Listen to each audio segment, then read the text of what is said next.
Завршија сите судски седници за 5 тужби на ВМРО, ДПМН и СДСМ против одлуките на Државната изборна комисија за изборниот процес. Управниот суд одби 3, а уважи една од тужбите на СДСМ. Прифатена е тужбата за избирачкото место 2011 во ТРЦ, каде разликата меѓу СДСМ и ВМРО ДПМН е само 4 гласа.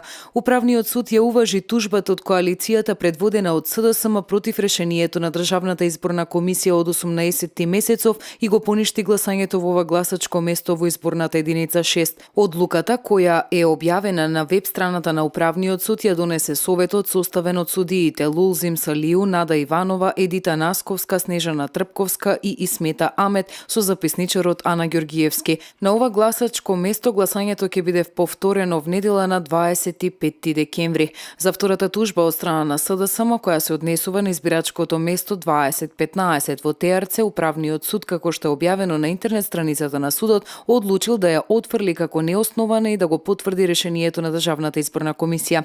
Управниот суд ја прифати тужбата од ВМРО ДПМН за приговорот поднесен од БЕСА за постапката на гласање во гласачкото место број 396/1 во општина Гостивар во изборната единица 6, согласно член 147 став 3 алинеја 2 од изборниот законник. Приговорот е неуреден и се поништува одлуката на Државната изборна комисија, одлучија судиите. Државната изборна комисија го прифати приговорот на БЕСА дека на еден гласач не му било дозволено да гласа на 11 декември за тоа што веќе во негово име гласал некој друг. Одлуките на Управниот суд се конечни.